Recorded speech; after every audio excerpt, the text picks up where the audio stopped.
Folks, Black Star Network is here. Hold no punches. I'm real revolutionary right now. Support this man, Black Media. He makes sure that our stories are told. Thank you for being the voice of Black America, Roland. Stay black. I love y'all. All momentum we have now, we have to keep this going. The video looks phenomenal. See, there's a difference between Black Star Network and Black-owned media and something like CNN. You can't be Black-owned media and be scared. It's time to be smart. Bring your eyeballs home. You dig?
Today is Tuesday, October 31st, 2023. Coming up on Rula Martin Unfiltered, streaming live on the Black Star Network.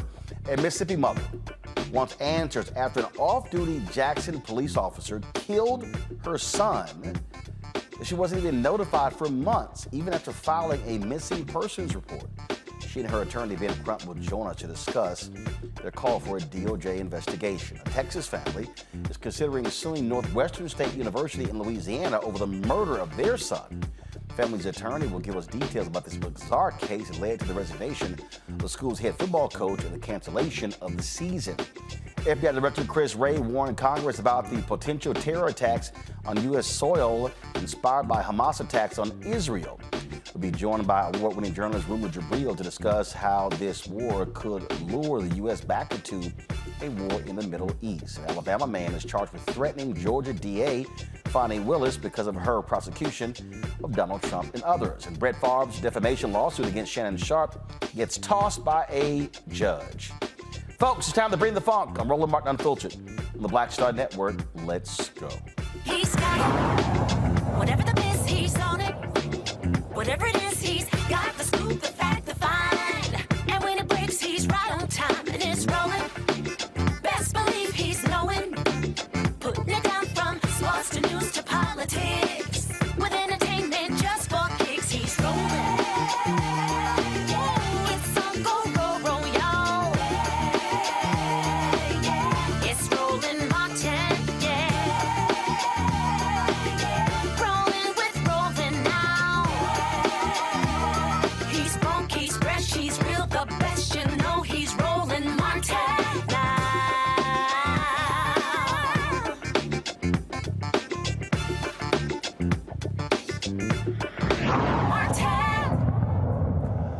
Folks, if you really want to understand how much of a joke Republicans are, just look at the fact that President Joe Biden asked Congress to allocate about $14 billion to Israel for their battle against Hamas.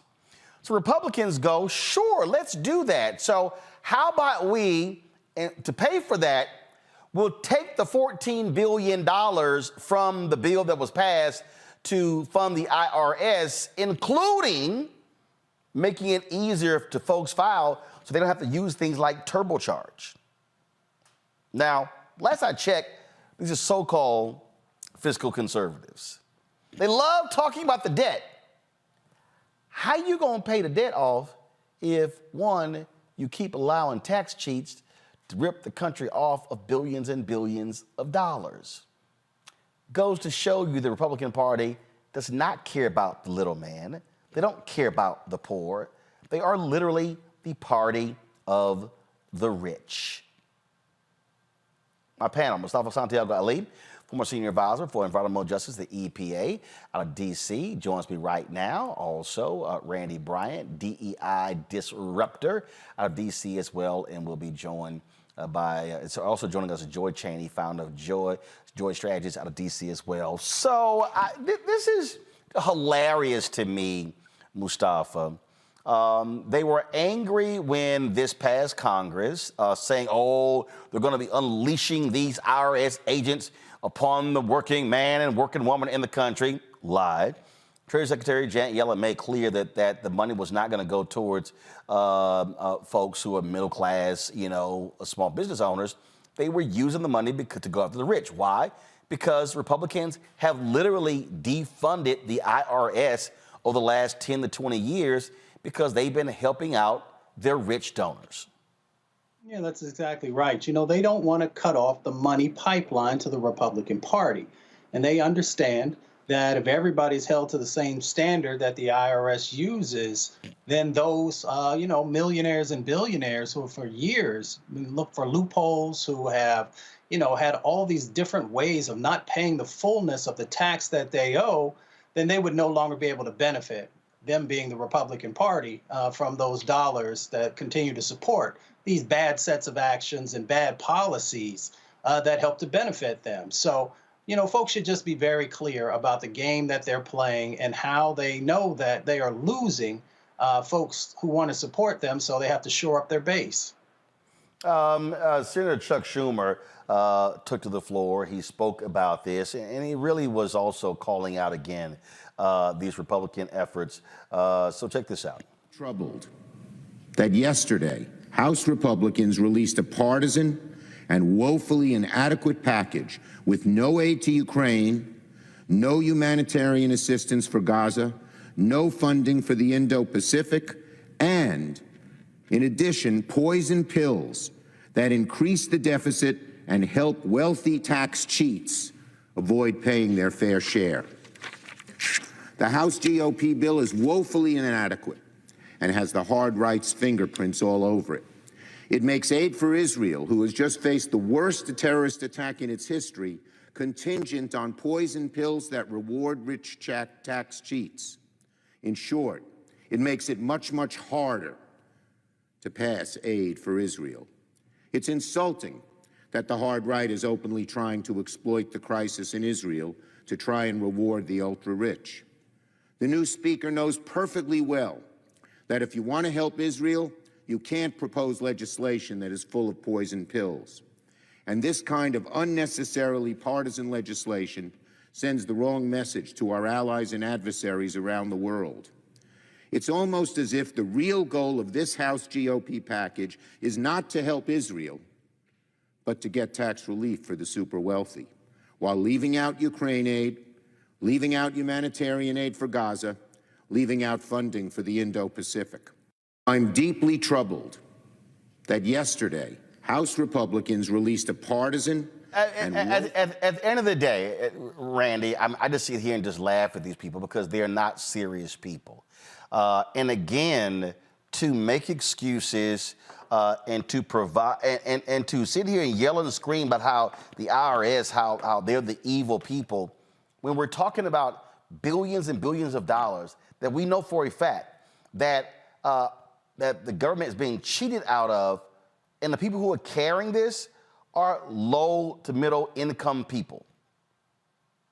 Right. And the Republicans are about protecting the top 1% of this population and ensuring that in any way they can get away with not having to pay taxes. So, of course, the IRS offices have been underemployed and underfunded for quite some time, but it's not something that the Republicans are worried about because they don't want the ultra wealthy to have to worry about being taxed and funding programs that are actually important.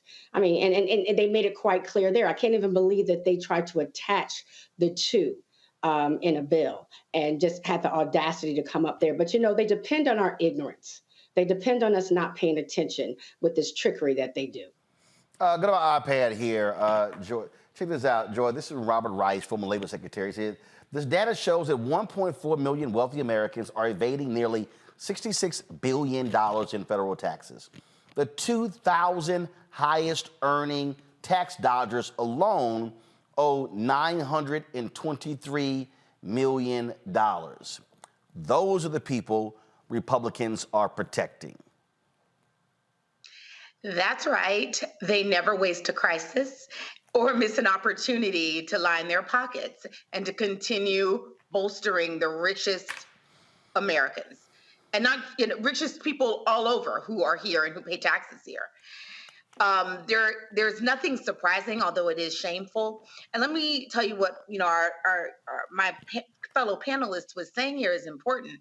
Not only do funds to the IRS increase enforcement for those who are tax cheats, but it also includes equity provisions to make sure those who are poorer Americans who have a very hard time, they can't afford tax lawyers. They have a very hard time navigating the system. It increased money so that they would be able to address those folks who need the help of the government, need to be able to get someone on the line when they need to call. They don't have all of the resources of, say, a Donald Trump. So this is particularly insulting, not just to wealthy, not just to Democrats who may need greater resources, but there are a lot of poor Republicans out there who, when they pick up the phone, they can't get an answer from the IRS, who are being taxed at greater rates than wealthy Republicans who are leading their party. So this is a populist issue. Everyone IRS may not be very popular, but trust me, the Republicans would not be attaching this if it did not line their pockets and steal from yours. You know, and so people just need to understand, again, the game that is being played here. And the bill, Mustafa, that was passed added about $80 billion over a period, over a number of years to the IRS budget. Now, look, nobody out here likes to pay taxes, but these are the people who supported somebody who bragged about cheating on his taxes. And that's Donald Trump. Yeah, I mean, he knew the game, and he would manipulate the game all the time.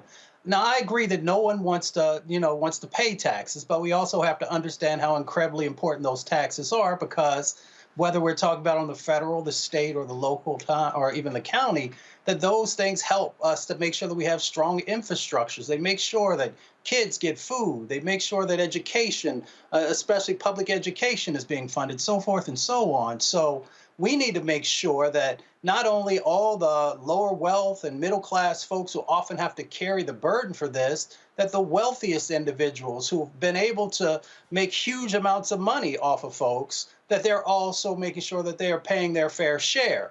So we should just make sure that folks understand. And how do you do that? You make sure that you have those agents of the IRS who are actually out there doing enforcement.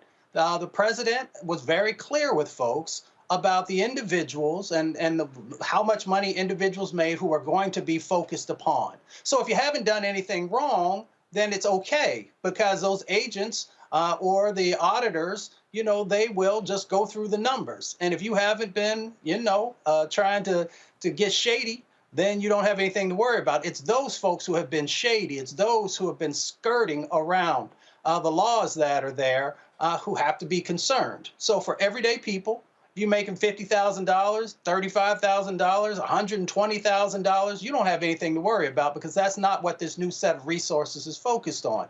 It is focused on those high earners. And just so people understand, there's a guy used to live in Chicago named Ken Griffin. He is one of the biggest Republican supporters. And this was a piece that was done by ProPublica. Go to my iPad.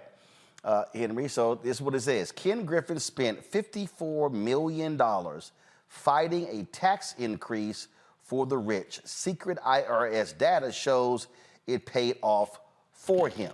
And so if you go through this ProPublica story, what you will see is that Ken Griffin, billionaire.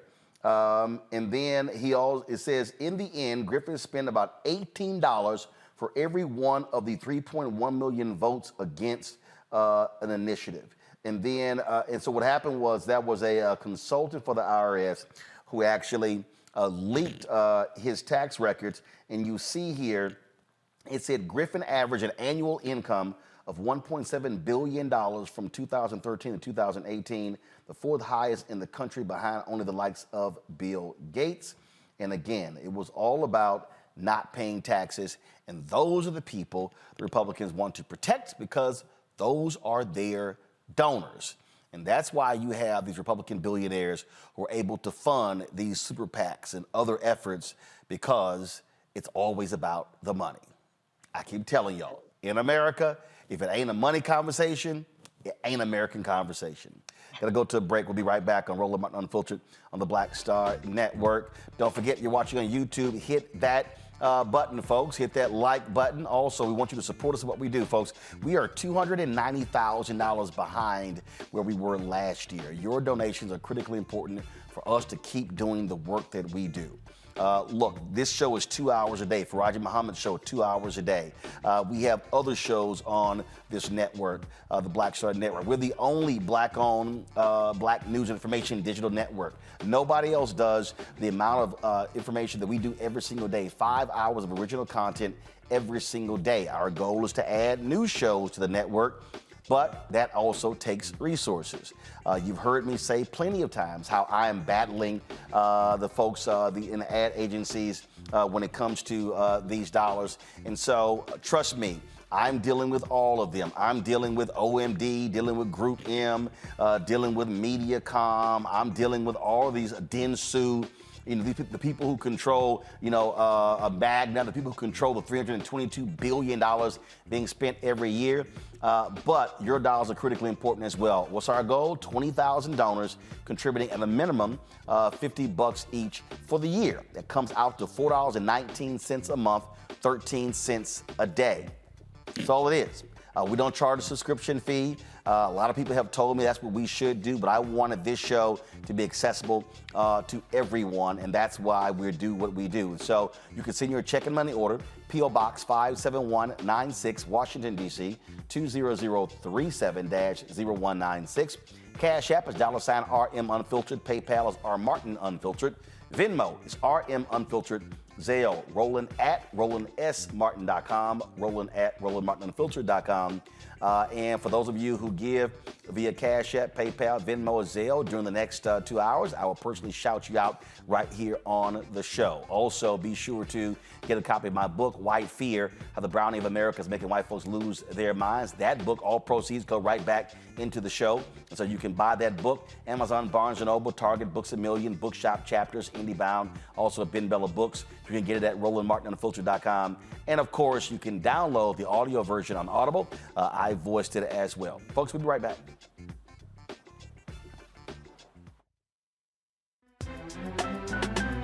I'm Faraji Muhammad, live from LA.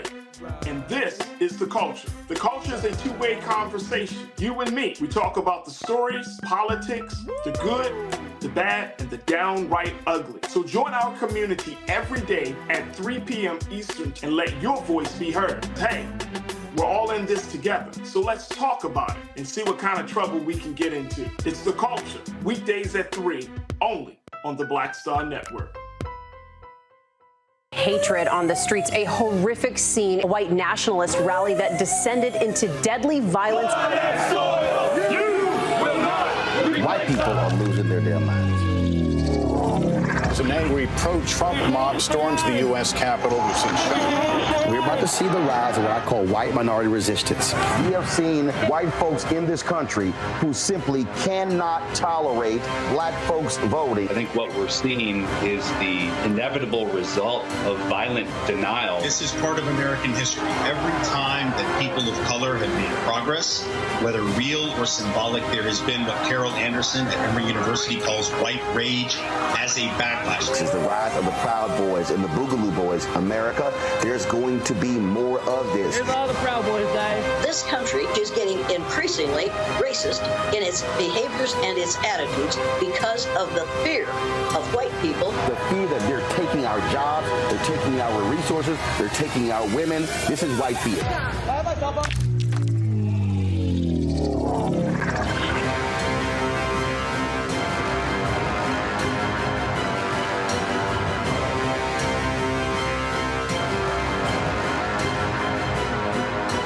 What's up, everybody? It's your girl, Latasha from the A. And you're watching Roland Martin Unfiltered.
Well, guess what, folks? A federal judge threw out Brett Favre's lawsuit against Shannon Sharpe because of comments that he made about him regarding the scandal in Mississippi. Yeah, this dude right here, of course, has been trying to sit here and he's of course was trying to get money from the state meant for poor people to be used for athletic purposes. Huh, ain't that grand?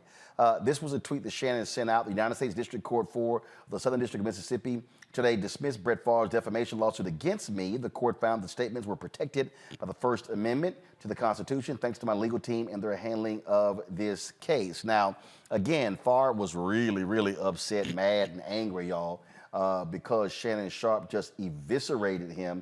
Well, it wasn't him, the only person, because folks were highly critical of Favre working with officials in Mississippi to use the money for poor people for athletic purposes.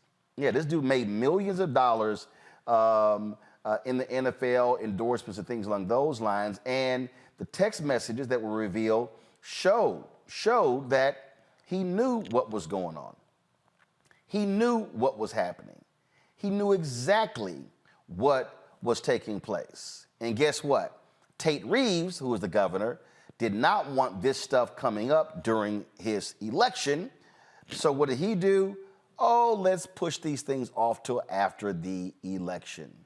It's something, Randy, when people like Favre, again, think that you can't have First Amendment rights. Well, they sure love that Second Amendment. They always skip over that first one, though. They sure do. I don't think the problem was even what he said as much as who said it. Because, you know, Shannon Sharpe was not the only one who said the truth about Brett Favre. I mean, he was not the only one. I honestly believe that, there was some, angst or because it was a black man saying the truth. I'm gonna just, keep it real, because there were so many people who were commenting on these cases. Sometimes people don't like when black people speak up. I believe when that ad came out and the woman said to LeBron, just shut up and dribble. I believe that is how America feels about many of our black athletes.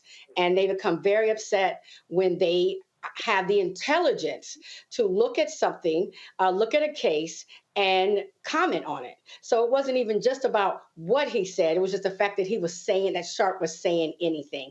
Because Brett knows that what he did was wrong and dirty. I mean, we all saw the text messages. It was some mess going on down there.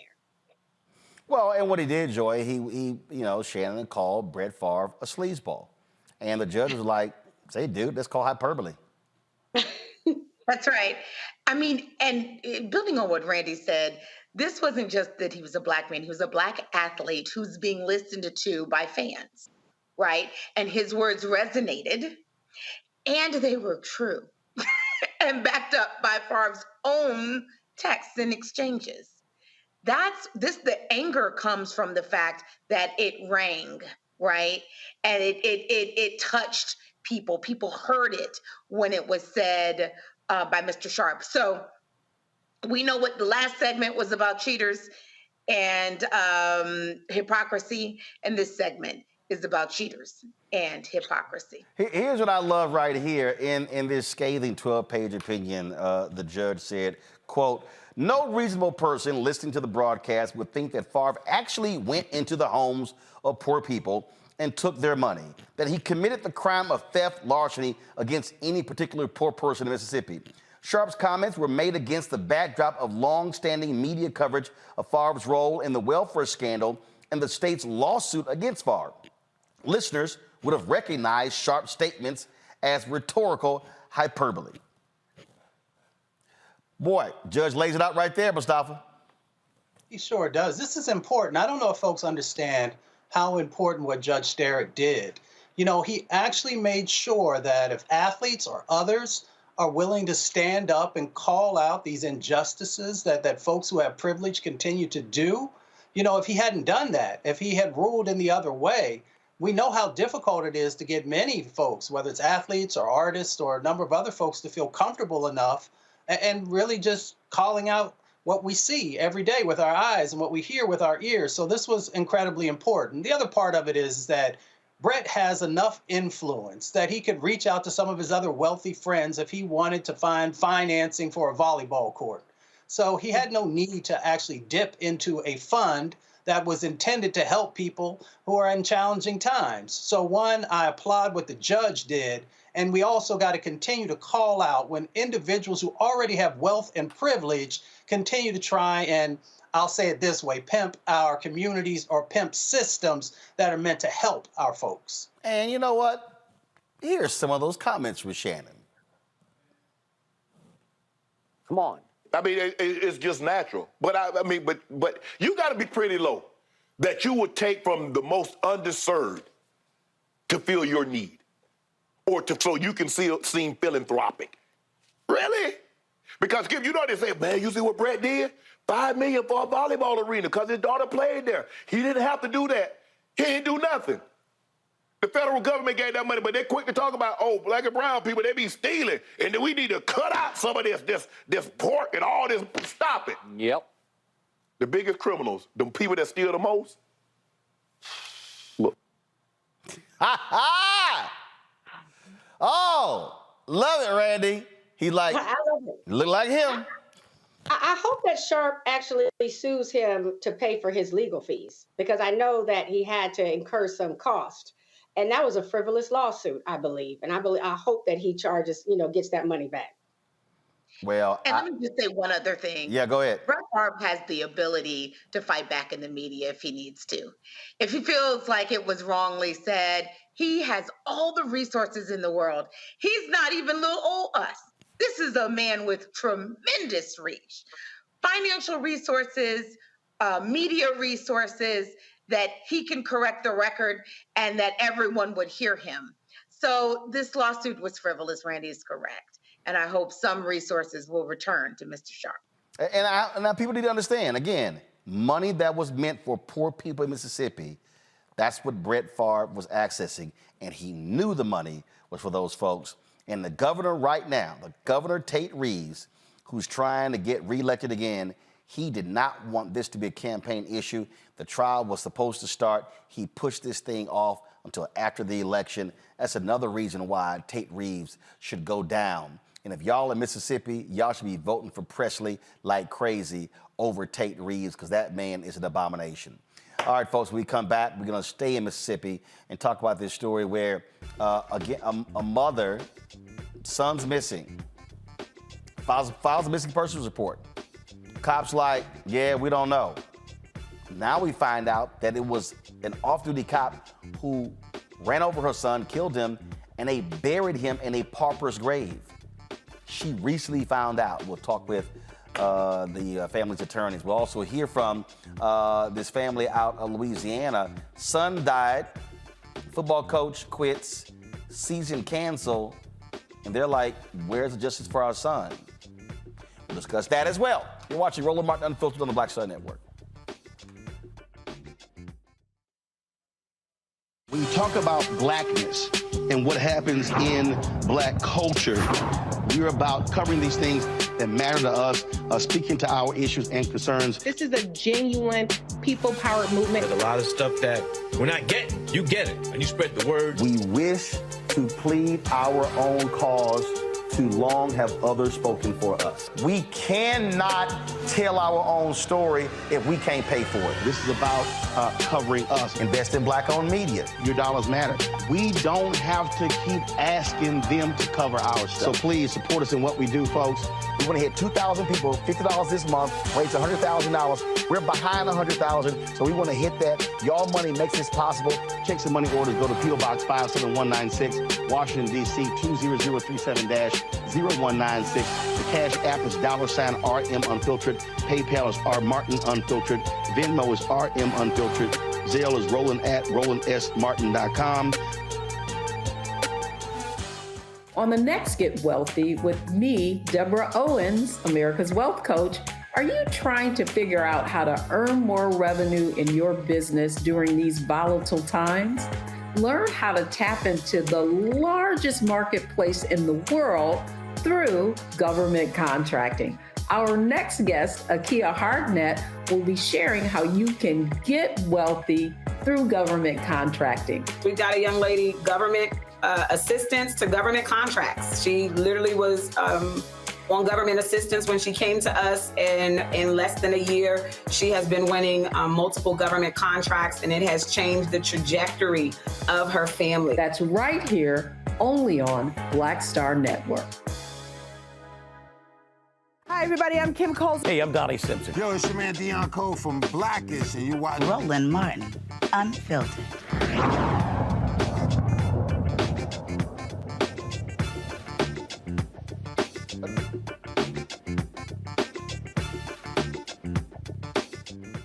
Imagine sending your son to college to play football, but ends up dying, possibly by his roommate, a roommate whom he reported to his coach about pointing a gun at him days before being killed. That happened to a Texas family and their son, Ronnie Caldwell Jr., who was attending Northwestern State University in Natchitoches, Louisiana. Ronnie's parents say his death could have been prevented. Troy Pradia and Jonathan Cox from the Cox Pradia Law Firm represent the Caldwell family. They now join from Houston. All right, so, gentlemen, what actually happened here? When did this take place? What went on there in this Louisiana? Was this a dormitory? Was this an off-campus apartment? What happened? Well, Roland, on October the 9th, Ronnie Caldwell Jr. reached out to his father and said, hey, my roommate pulled a weapon on me. Can you please call Coach Brad Laird to have me put in another apartment in the same complex? So Ronnie Caldwell Sr. called Coach Brad Laird text Coach Brad Laird, and Brad Laird responded and said that he would move Ronnie Caldwell Jr. 3 days later, no action by Coach Brad Laird. The roommate shot and killed Ronnie Caldwell Jr. Okay, so shot and killed him. What happened to the roommate? The roommate was arrested for drug possession and gun charges. The case is still under investigation on the murder charge. So, we're not going to state who killed them. We're going to let the police decide that in the district attorney's office. And so we're waiting on that investigation to be complete. Okay, but so what I'm saying, so was the roommate arrested? Arrested not for murder, but for weapons charges and drug possession. Okay. What then happened? He said he went to the coach. Was that verbal? Was that written? Was that text? Do you have anything from Ronnie that shows that he did indeed reach out to the coach about this issue? So, Roland, this is Jonathan Cox here, Cox Pradia Law Firm. We've been kind of conducting our own investigation. So what we have discovered is that in addition to Ronnie calling his father and letting him know about the situation with his roommate, he had also been going to the apartment complex saying that he wanted to be moved. What we have here, Roland, is an apartment complex that is marketed to be a student housing facility, but they also lease to non-students. And so Ronnie was with a roommate in an apartment. He had a mold issue, and they moved him to an apartment with a non-student. And he was in there probably 3 to 4 months before his death. And during that whole time, he had made complaints to the apartment complex. He wanted to move out of that apartment complex. The guy was just somebody who wasn't like-minded as him. And it ultimately ended up in this situation. And once the report was made to the coach, they still didn't do anything. And 3 days later, he was dead. Again, head coach Brad Laird resigned. Ronnie's father sent a text message to the coach saying that he needed help getting Ronnie moved, saying that the roommate, Josh McIntosh, pulled a gun on him. As you said, McIntosh was arrested for possession of a firearm in the presence of a controlled dangerous substance. Also, another player, Maurice Campbell II, he was also arrested for obstruction of justice, possession of marijuana with the intent to distribute, and possession of a firearm in the presence of a controlled dangerous substance. Now, how long? So Ronnie gets shot. How long does it take for paramedics to arrive at this apartment? Well, we have different reports. Some say 10 minutes, somebody said an hour. We're not really sure. We need to get the reports from the ambulance service. So we won't speculate about that. We have an investigator down there on the ground, and we're just still trying to find out about that. So we're not really sure whether it was 10 minutes or whether it was 30 minutes or whether it was an hour. So what's weird to me is, Coach Laird resigns, and this is a statement that he put out. It's actually sort of strange to me. He says, due to the loss of Ronnie and the emotional burden it has caused, I don't feel I can give my all to these players or this program. Any coach would tell you that their players become like family. So the loss of Ronnie was like losing a son. I love this program and this university, and I know persevere and move forward with the competitive spirit that is at the core of our DNA. I'm sorry, I'm confused here. You're the head coach. Season's canceled. You bail out, and now the players and everyone else, they're sort of like, what do we do now? And you're saying, oh, I just don't know how I can go on? Yeah, Roland, what was disturbing about this is up until the time that he resigned, the narrative was out there that it was just a random shooting at a school between two black kids, and there was no involvement with the school. But once he resigned, the family was really upset about that because they knew that there was more to this story. They had called the school, called the coach. The coach said that he was going to do something about it, and he never did. But that was never reported in any of the news outlets after Ronnie was killed. And it wasn't brought out until we called the press conference the day after the coach resigned. And so it appears that they were trying to sweep this under the rug and have him resign and distance themselves away from Coach Laird. Wow. Well, certainly more details need to come out. We await for those details. We await for the university also to speak to this. Now, you have already filed, even though the criminal case is still moving forward, you filed a lawsuit against the university? So we have not filed yet, Roland. What we're doing, we're working in conjunction with a Louisiana law firm, a multi-jurisdictional law firm, Daniel Williams Law Firm, and we are in the process of preparing that suit. We expect to have this suit filed in the next couple of days. Okay. Gentlemen, we appreciate it. Thanks a lot. Thank you so much. Thank you. Man, that has got to be tough there, Joy. Again, if you're a parent, your son reaches out, says, hey, my roommate pulls a gun on me.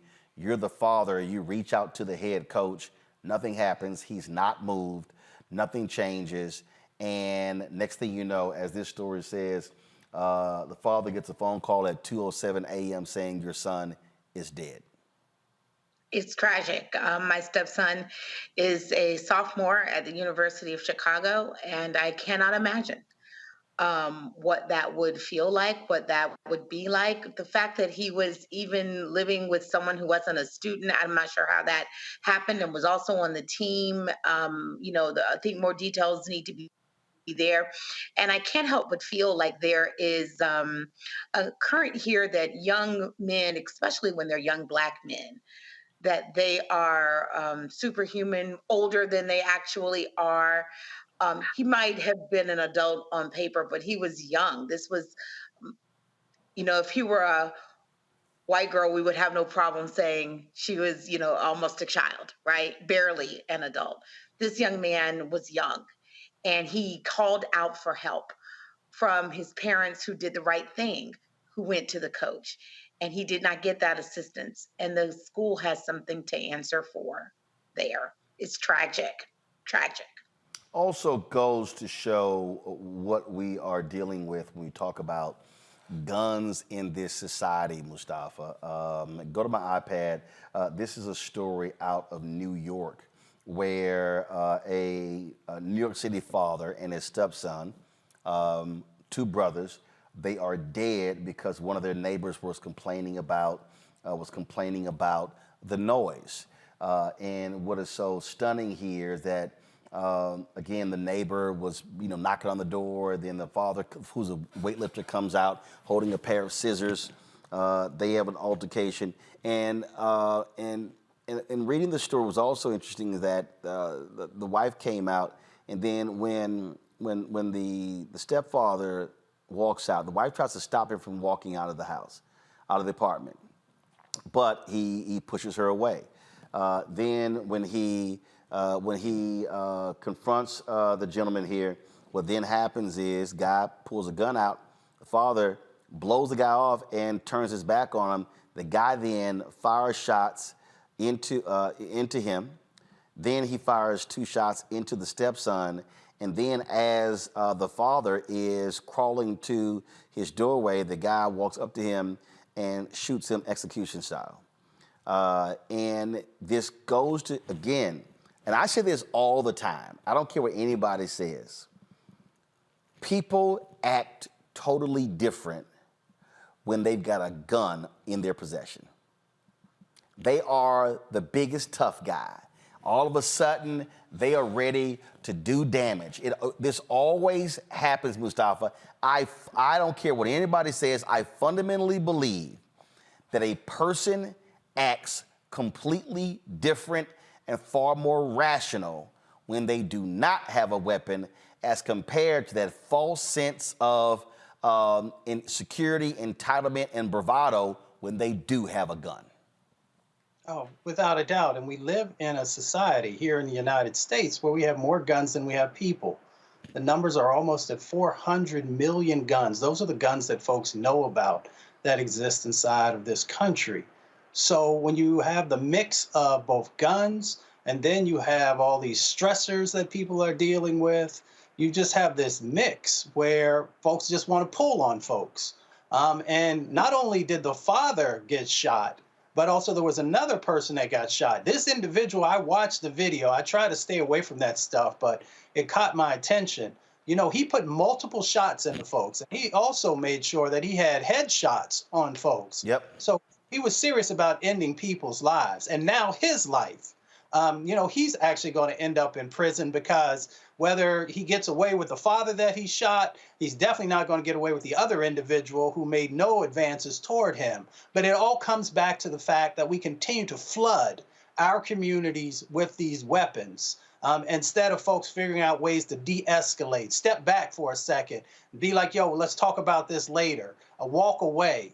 And unfortunately, whether it's we're watching movies all the time where people are getting shot, we got all these other things that make it seem like it's not real.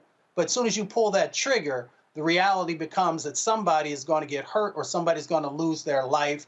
And one of the reasons also is that we won't move forward on significant gun legislation. We continue, it goes back to what we've been talking about all day. We got these folks on Capitol Hill who don't care about everyday people, are willing to sacrifice people because they continue to get all this money from the gun lobby and all these other types of places. And we've just got to, one, utilize the power of our vote to change this dynamic, but we also have to make sure that we're doing some work in our communities. I used to work for an organization called Root Inc., reaching out to others together. We specifically focused on trying to de-escalate and trying to mitigate these gun violence situations that continue to go on. And we just don't have enough resources that go to those types of organizations. And guess who's real quiet, Randy? The gun people and the pro-lifers. Always. I'm sorry, the so-called pro-lifers. Right, always. I mean, whenever we're involved, you don't hear a whole lot from them. They speak up only when it serves their contingency. I really just want to go back to about what Joy was saying, that our Black young men, our Black men are not seen as people, and people who need help. I mean, that's what really strikes me about this. I have not a doubt in my mind that if a young 20-year-old white girl had called and said that her roommate had pulled a weapon on her, she would have been moved that day right? Or that roommate would have been moved out. I mean, this is not something, he didn't complain and say he's dirty. He didn't complain and say he plays his music too loud. He said this person has pulled a weapon on me. Black child was asking for help and received none. And I believe it is because people are desensitized to violence within the Black community and believe that we are supposed to be able to handle it. It's no big deal for him. You know, he probably comes from a place that he's used to that type of stuff. And that is the part that is really scary to me about that case. Indeed, indeed. All right, folks, hold tight 1 second. I got to go to break. We come back. More on Rula Martin Unfiltered on the Black Star Network. Top of the hour, we'll talk about what's happening in Israel and Gaza. President Biden's approval rating among Arab Americans drops 42 points. We'll discuss that. Plus, in the next hour, we'll talk with Ben Crump about the case out of Mississippi. Black woman looking for her son. He got hit by a former cop. They never said anything to her. You're watching Rula Martin Unfiltered right here on the Black Star Network.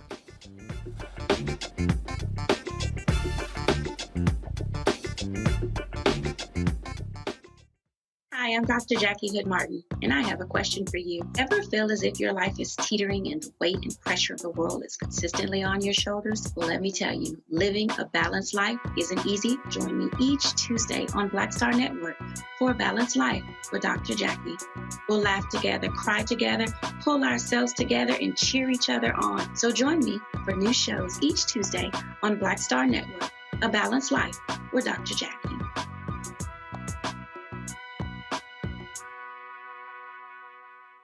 Next on the Black Table with me, Greg Carr. Immigrants lured off Texas streets and shipped to places like Martha's Vineyard and Washington, D.C. Believe it or not, we've seen it all before. You people in the North, you're so sympathetic to Black people, you take them. 60 years ago, they called it the reverse freedom rides. Back then, Southern governors shipped Black people north with the false promise of jobs and a better life. It's a part of a well-known playbook being brought back to life. So what's next? That's next on the Black Table, a conversation with Dr. Gerald Horne about this issue of the reverse freedom rides, right here on the Black Star Network. I'm Dee Barnes, and next on The Frequency, we talk to award-winning screenwriter and director Chanel Dupree about her film, You Think You're Grown, the adultification of young Black girls. This is a conversation that all women can relate to. This woman was like, oh my God, you know, I went through this when I was a kid. She wore something, it was a maxi dress, but the way it fit on her body, this female teacher thought that she looked too grown and spun her around in front of a male teacher and said, do you think she looks grown, right? Oh my God. So that's next time on The Frequency on the Black Star Network. Hey, what's up? It's Sammy Roman. Hey, it's John Murray, the executive producer of the new Sherry Shepherd Talk Show. It's me, Sherry Shepherd, and you know what you're watching, Rula Martin Unfiltered.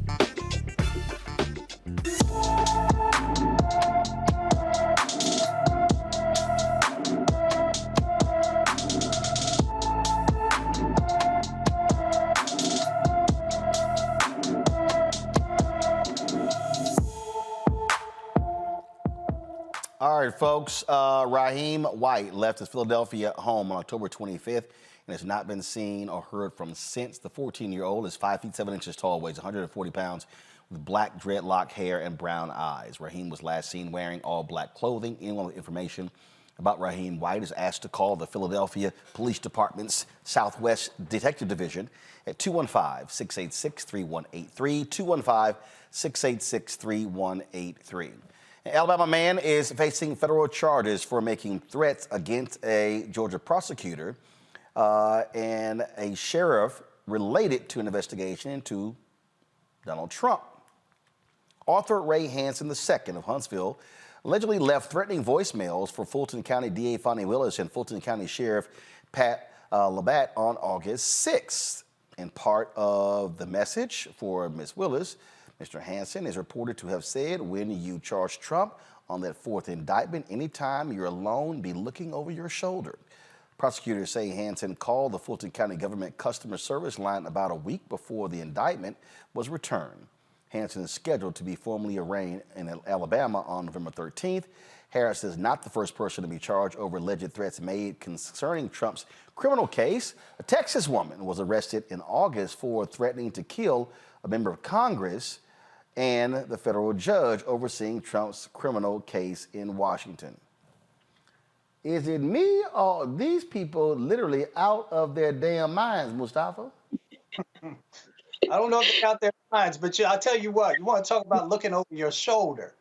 Wait till you spend some time in the Georgia State Penitentiary. I guarantee you'll be looking over your shoulder then. I ain't going to say what you're looking back at, but I think you can understand that dynamic. Now, you know, Roland, I don't know anymore if they're crazy, because some of these folks truly believe that they can say and do anything, especially to a black person. And they're you know, they just wrong. And luckily, you have folks there in Georgia who are not going to take it. And they are going to use every letter of the law to make sure that when you want to act up and you want to act crazy, and that if you break the law, that you get the opportunity to also pay for your words and your deeds and your actions. Oh, they're crazy in the sense, Joy, they can trace your damn line, and then you leave it. What? And he probably was so dumb, Joy, he probably left his number. Oh, for sure. He wants people to know that he did this. This gives him cred. I don't know where, but someplace that I'm not invited to the party. You know, I'm careful about the word crazy because I don't want them getting any excuses for this behavior. But friends, you can disagree, but you cannot pose credible threats to folks, especially officials in the line of duty. And frankly, we've seen people actually be harmed, judges actually be killed, prosecutors actually be targeted. So, you know, and forget this Hansen guy is a problem.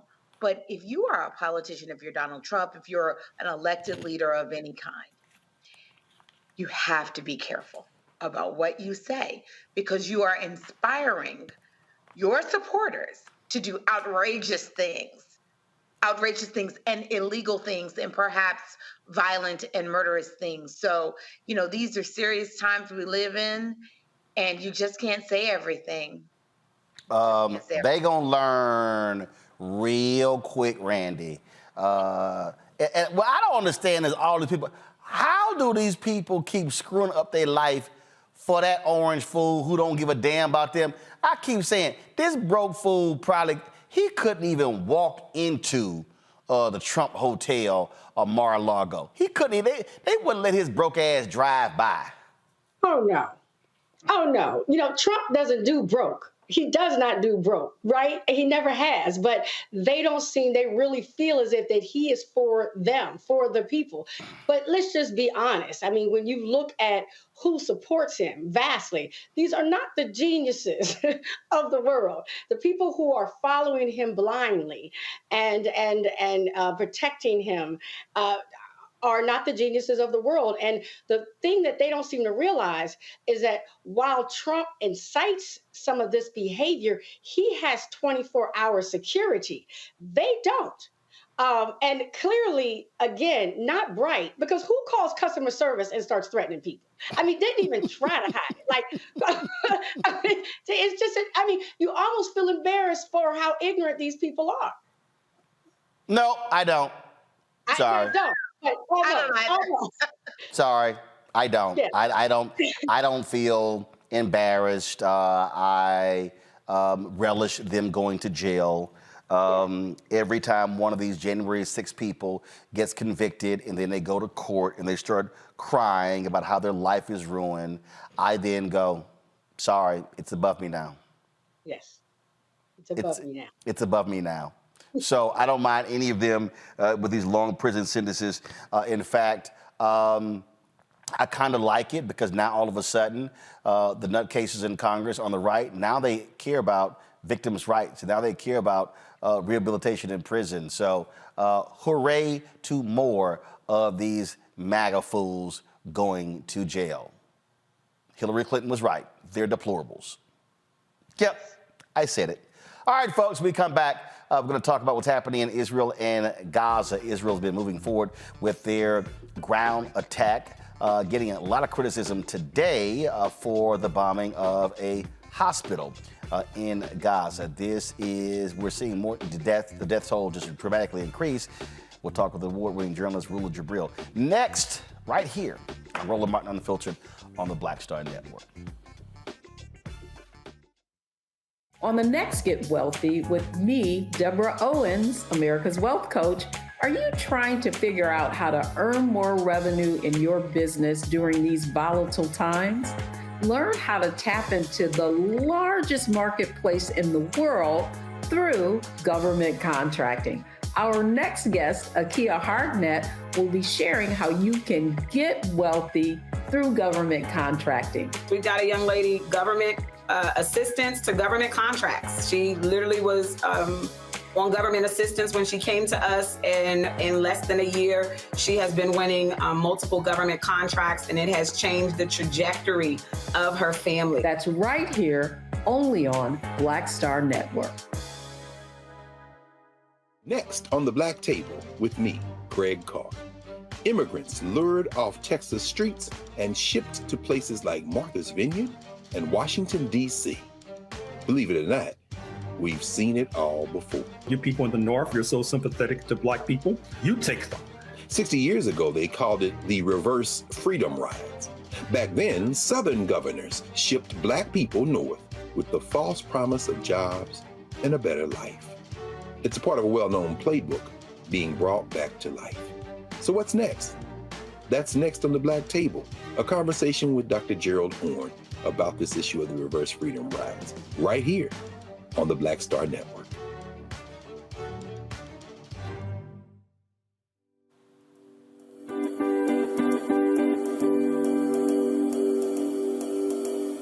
No, I see.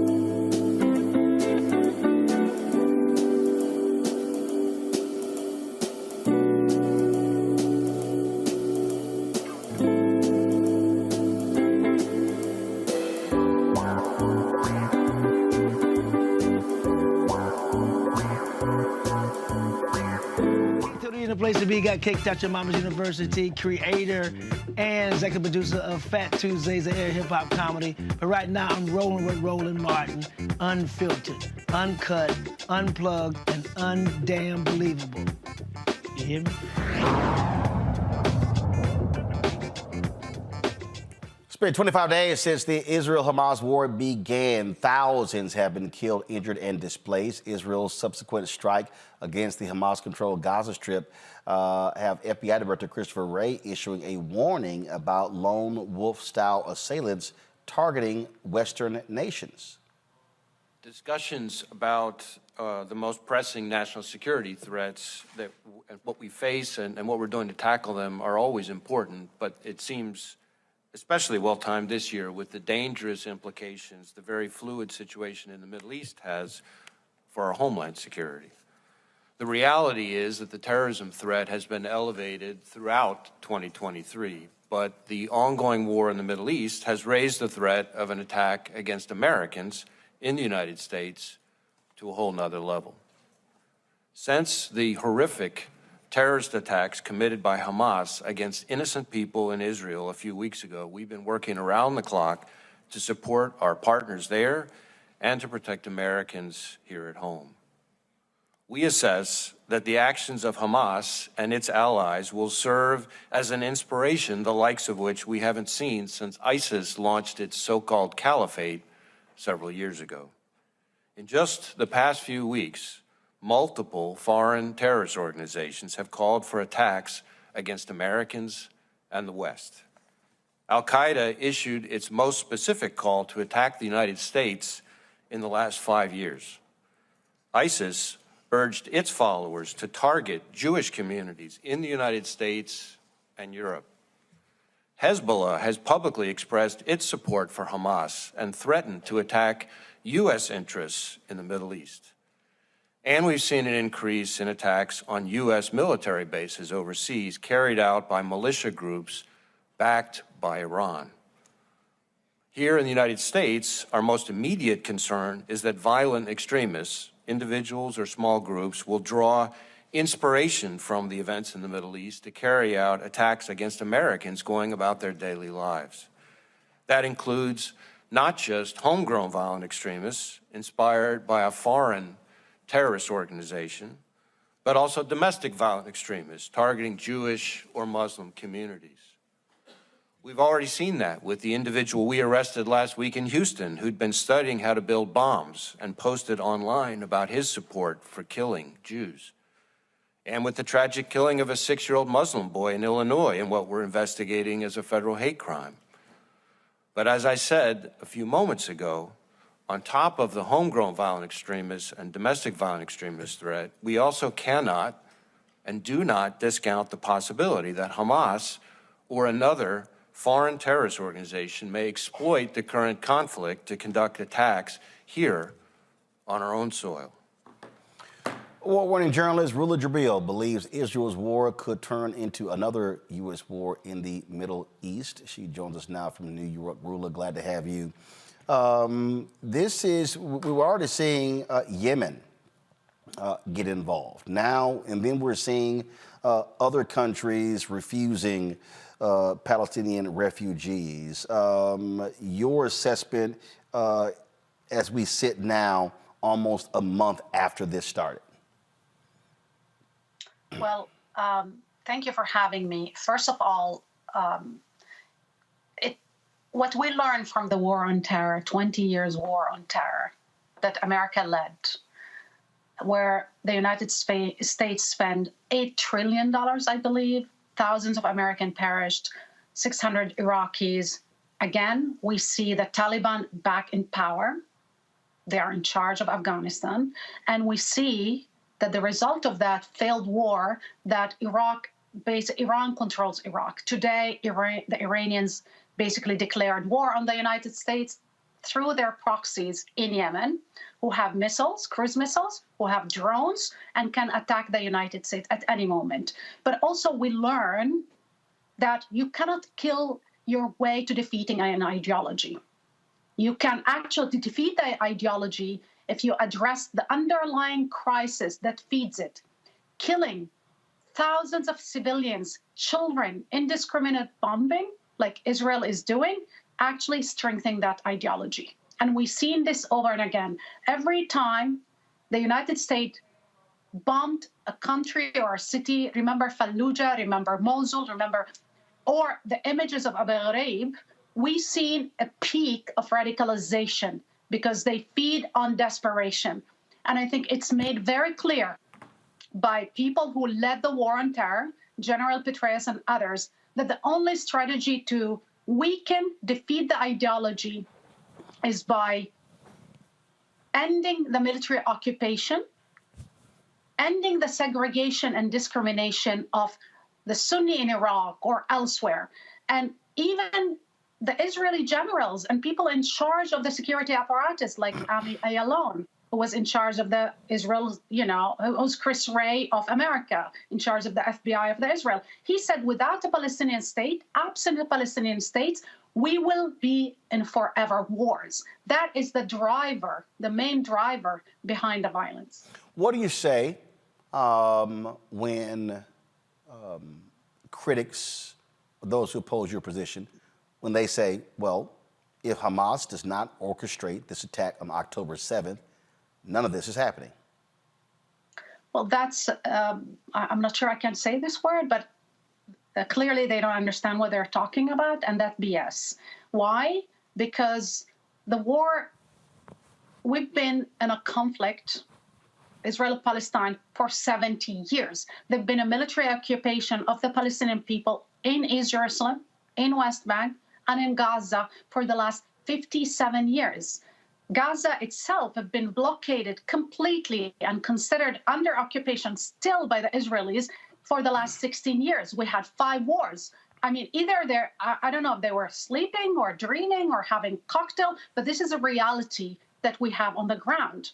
And for 56 years, 7 years almost, Israelis decided and told the world that the only way they could feel safe if Palestinians are on their knees, are under military occupation, behind walls, in cages, without any rights, human rights, civil rights, political rights whatsoever, systematically oppressed and violated in every level of their life. I mean, the level, while we're talking about Gaza, rightly so, if you look at the occupied territory of, the West Bank, where Hamas doesn't exist, in the last week only, 120 Palestinians were killed. We've seen, pictures and videos of Abu Ghraib-style torture made by very fanatical, radical settlers who come from New Zealand and Australia and the United States and Brooklyn, and they feel more entitled to the land, and they want to steal the land and depopulate the population because they have an agenda with God. They think that God told them this is their land,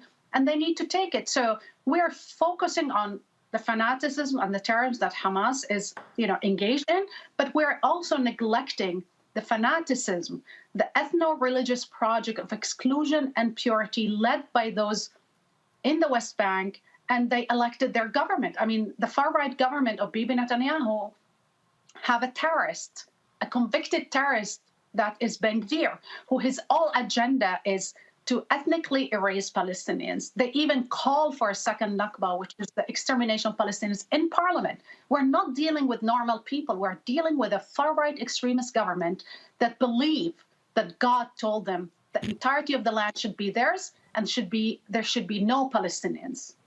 You're Palestinian. You were born in Israel. You've seen this up close and personal. We are seeing significant protest around the country. I had Malcolm Nance on the show yesterday, and he was questioned about this notion that some people suggested, well, if you are protesting for the Palestinians, that you are anti-Semitic.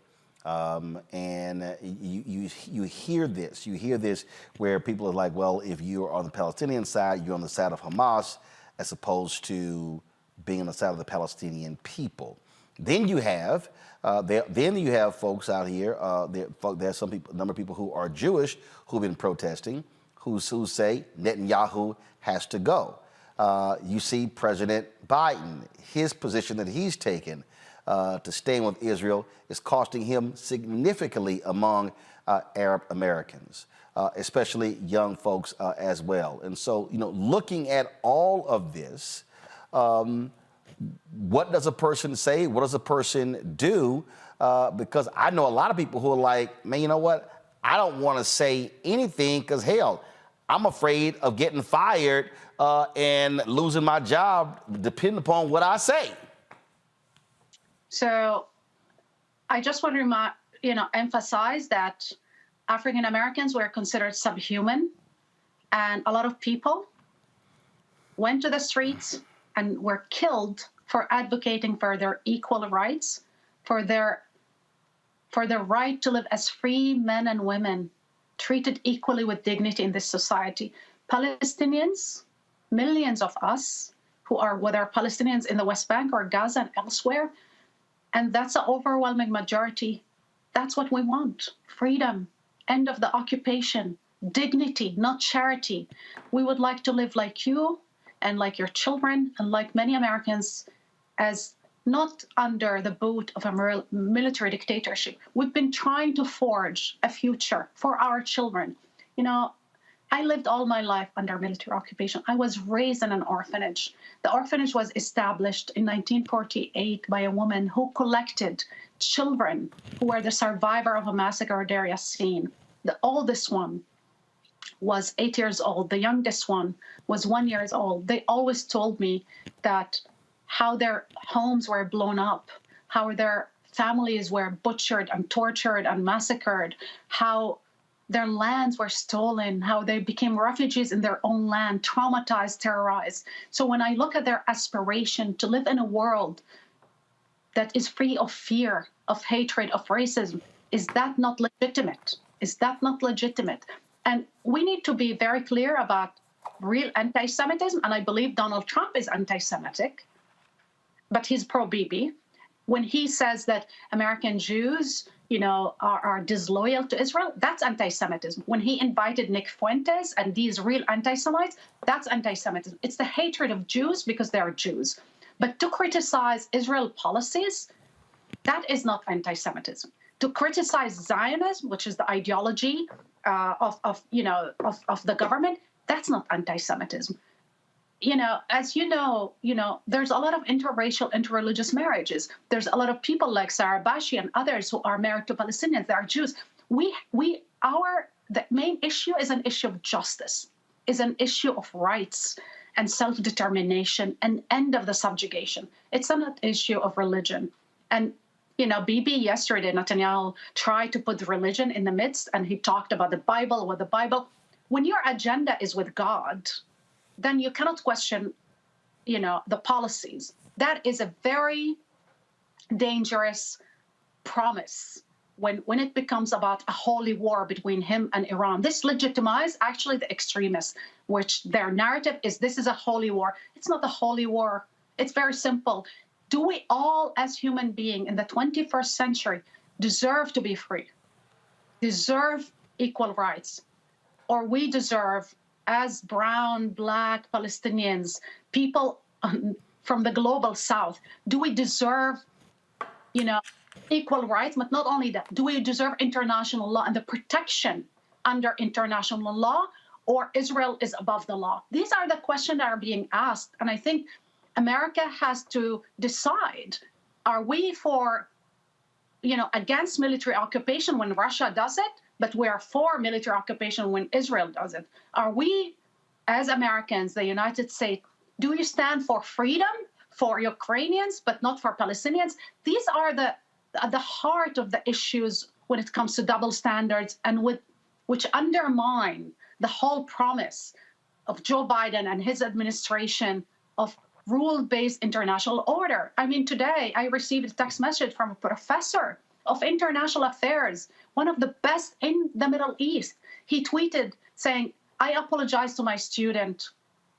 I taught them international law. Clearly, America and Europe and the UK doesn't think it applies to us because in their eyes, we're still under colonial rule. We're still the subject, the subhuman, the animal. And it made me cry and weep because you're losing a generation of people who believe in America's ideals and want what America offers: freedom, democracy, dignity, opportunity. Hold tight 1 second. Going to a break. We come back. My panel has some questions for you as well, Rula. Folks, we're talking about Israel, Gaza. A lot of people are talking about this here all over social media. And again, our goal is to provide you as much information as possible so you have a better understanding of what is really taking place in that part of the world. And also, yes, we'll be talking in the next several days about also other conflicts happening on the African continent where thousands of Africans are also dying in various disputes, especially in places like the Congo. You're watching Roland Martin Unfiltered on the Black Star Network. Please support us in what we do. I want to thank all the folks who have been contributing while we are live. Kathleen Moore, Brother Robert Carter, Janae, Fayetta Sawyer, Sammy Sawyers Jr. Go ahead and pull the graphic up. Maya Cameron, Hadiria Omar, Larnell Farmer, Norminke Holmes, Damon Blissett, Patricia Dowtry, Victor Williams. Thank you so very much. Also, Clanford Johnson, Alfonso Rodriguez. All of you are contributing. Folks, if you want to join our Bring the Funk fan club, do so by sending your check and money order, P.O. Box 57196, Washington, D.C., 20037-0196. Cash App, $RM Unfiltered, PayPal, R Martin Unfiltered. Venmo is RM Unfiltered, Zelle. Roland at RolandSMartin.com, Roland at RolandMartinUnfiltered.com. We'll be right back.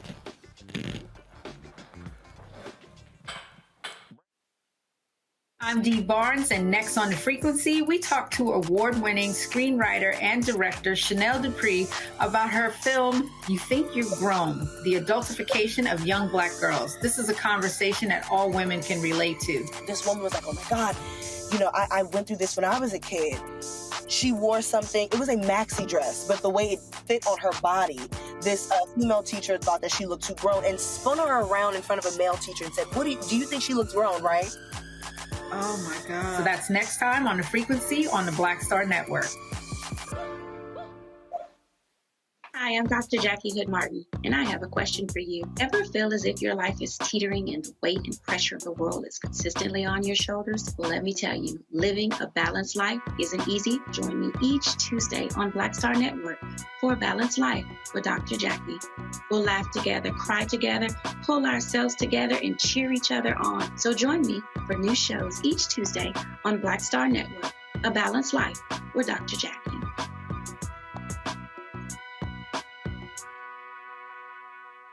When you talk about blackness and what happens in black culture, we're about covering these things that matter to us, speaking to our issues and concerns. This is a genuine people-powered movement. There's a lot of stuff that we're not getting. You get it, and you spread the word. We wish to plead our own cause. Too long have others spoken for us. We cannot tell our own story if we can't pay for it. This is about covering us. Invest in Black-owned media. Your dollars matter.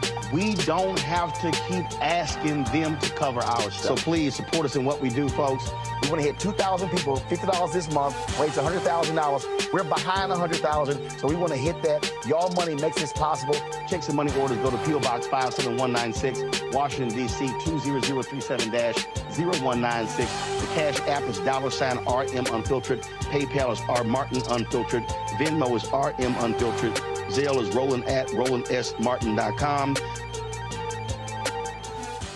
Hey, what's up, y'all? I'm Devon Franklin. It is always a pleasure to be in the house. You are watching Roland Martin Unfiltered. Stay right here.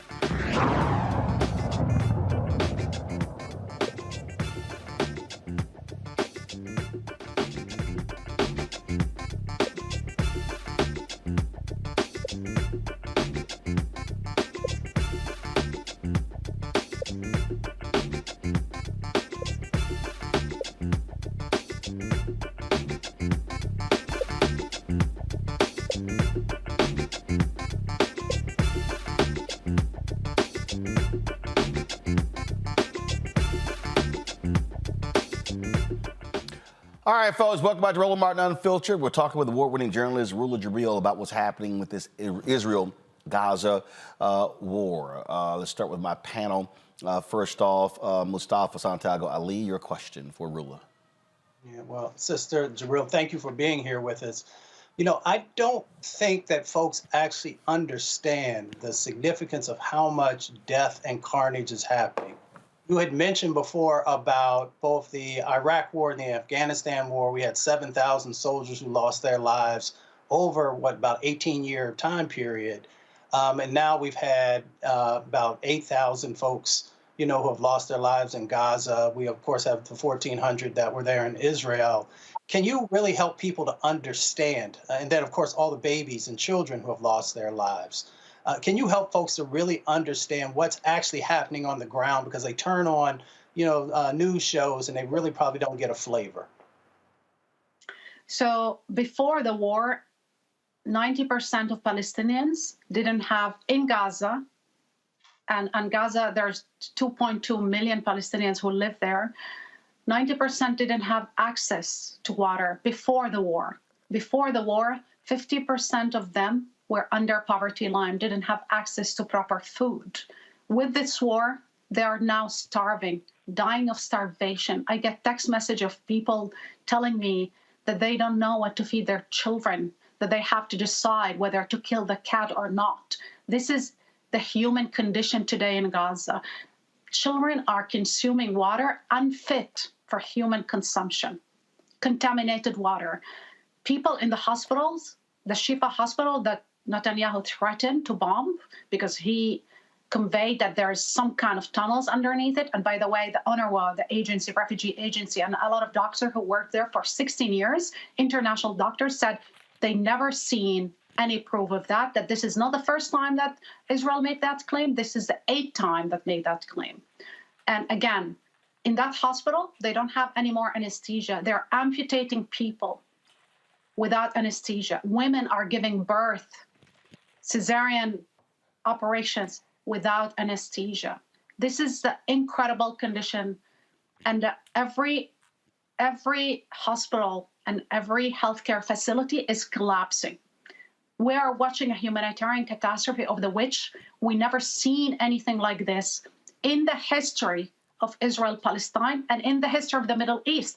I testified before the European Parliament about the humanitarian catastrophe in Yemen in 2018, and that was a tragedy beyond, but it was a span of years. In the span of 3 weeks, Israel killed around 8,000 Palestinians, of which 3,500 children, and then we have around 2,000 bodies under the rubble that nobody can recover because they're being shelled and carpet bombed continuously. We've seen that today they attacked the refugee camp, a refugee camp. Let me reiterate that, a refugee camp. The Jabalia refugee camp bombarded that, dropped a 1-ton bomb. They dropped, by the way, 7,000 bombs and missiles, which is the same amount that America used in Afghanistan and Iraq combined in years, in a very small strip of land, heavily populated, and it's only 45 kilometers. And the mass atrocity that are being committed today, that we are witnessing in real time, is the direct product of decade-long Israel impunity provided by the UK, the US, and Europe, and for decade-long dehumanization of Palestinians in mainstream media, the exclusion of voices. I am so blessed and lucky to be here, but this is the only time my humanity is not questioned. This is the only time I don't have to defend our existence. This is a protest that took place in London. We're seeing this all across the world, Rula. And what's also interesting is that you have the efforts trying to shut down Al Jazeera. Even the United States has said, hey, has gone to the Qatari government and saying, hey, can Al Jazeera pull back? You have some places that literally are banning pro-Palestinian protest. Exactly, and the tragedy that, even though we have really, the media is very one-sided, as we know, except, small pockets, people don't believe them anymore. The overwhelming majority of the global South, the brown and black world, does not believe the lies. They didn't believe it about the WMD in Iraq, and they don't believe it now. They don't believe that a nuclear state power, which is Israel, cannot do anything except murdering Palestinians. They cannot believe, they understand that it's about land, but also they understand the hypocrisy of Western democracy when they blame Russia for committing crimes, and then when it comes to Israel, they look the other way and it's like, never mind, actually enable it and bankroll it. It was astonishing yesterday when I believe the State Department released a statement and a video saying we're helping Gaza. They send 40 trucks to Gaza. They need 500 a day. They sent 45 trucks and they were bragging about it. But you know what else they send? $14 billion in armament to Israel. So they are contributing and bombing Palestinians, but then they send some charity and little food to those who are being bombed. I mean, and people, that's why people are angry. Israelis themselves are in the streets. Our Jewish brother and sisters are all over the world in the streets saying enough is enough. We need a political solution. They are even telling us, the survivor, our dead babies that were butchered by Hamas, which is a real atrocity and a war crime, cannot be answered with more atrocities and war crimes. That will not bring back our babies. These are survivors. Their voices are important to listen to. People who negotiated with Hamas on behalf of the Israeli government, the current Israeli government, like Baskin, who was an advisor to the Israeli government of Bibi Netanyahu, are telling us that the prime minister enabled and strengthened Hamas by negotiating with them, giving them money. There's a direct quote from Bibi Netanyahu himself who said, anybody that wants to thwart a Palestinian state need to support Hamas, finance Hamas, because then we can use Hamas as a scarecrow and say, well, we don't have a partner. Hamas is an asset. Those are the words of the prime minister today, who released the leader of Hamas, who is the architect of the terrorist attack. In 2011, Yahya Sinwar, the leader of Hamas in Gaza, was released by Bibi Netanyahu under the order of Bibi Netanyahu in 2011. He didn't kill an Israeli then. He killed Palestinians. Now he led this attack, and this is the same guy that Bibi Netanyahu thought he was an asset. Got about 3 minutes left. I got two questions. Let me go to Randy Bryant. Randy, go. I just wanted to thank you for being here and speaking so eloquently and passionately to us about this.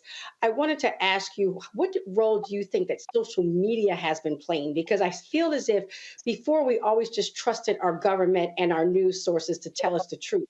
But now we have so much information coming from individuals so now we're seeing the truth and able to make different decisions. So what is your opinion about the role it has played?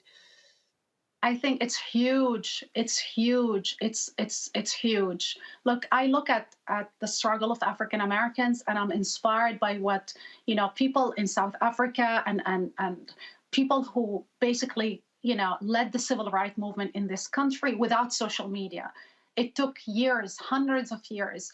Today, we have the news in zero time, and we don't trust the same people who sold us the lies about the Iraq War, who sold us many other lies, and we question their truth. So when Israel says we never bombed a hospital, well, let an international investigation decide, and then they tell you, oh, no, we don't want an international team to investigate. But then we remember they killed our colleague, Shireen Abu Akleh, last year. They lied about it, and then they confirmed it 6 months after. They bombed the headquarters of the UN in Lebanon, 1996, killing 110 people. They lied about it, and then guess what? The United Nations determined that Israel did it. So people don't trust governments anymore for good reasons. Thank you. Joy, go ahead. Yeah. I hope everyone will watch this segment. I've learned a lot. I think many of us are still learning about this. Even those who know more history are still learning. What do you want from the American people? What do you want them to do? If you could speak to them right now, the American voter, what do you need them to do? Please ask the government to stop the killing of children. Please pressure Joe Biden and Democrats to stop the murder and the slaughterhouse in Gaza. Gaza is an open-air prison. Now it's becoming a cemetery for children, a slaughterhouse, a carnage. Nobody will be safe. No Israeli will be saved if more Gazans and more civilians and more children die. President Biden might lose these elections because he can alienate Democrats, progressives, Latino and brown and black and Arabs and Muslims who look at his policy and they're the continuation of Trump policies. We need to wake up, especially the Democrats, and pressure people so this carnage can end and we can all be free. None of us is safe or free until we're all free. Rula Jebreal, I always appreciate you joining us here on Rula Jebreal Unfiltered. Thanks a bunch. Folks, when we come back, we'll talk with attorney Ben Crump and the family of a Mississippi man missing. And now the family finds out that he was run over by a off-duty cop and they never said a word. You're watching Rula Jebreal Unfiltered on the Black Star Network.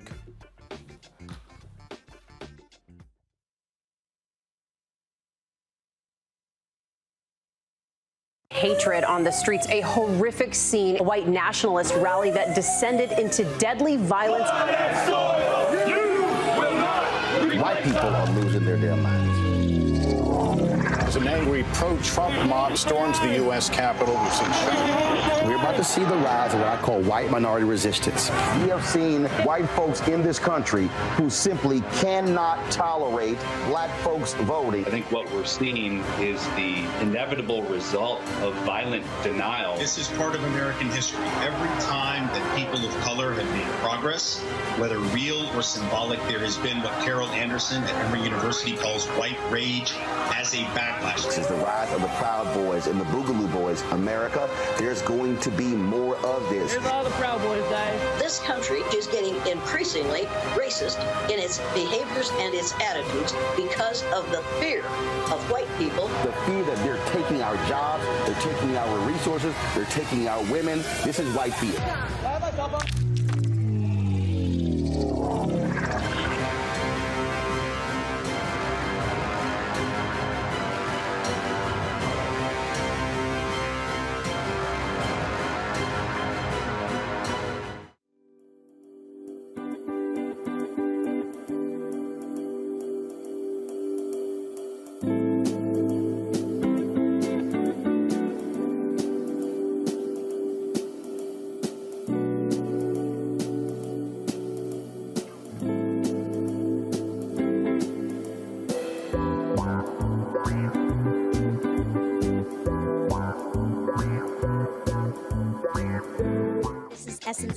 Mr. Love King of R&B, Raheem Devon. It's me, Sherry Shepard, and you know what you watch. You're watching Roland Martin, Unfiltered.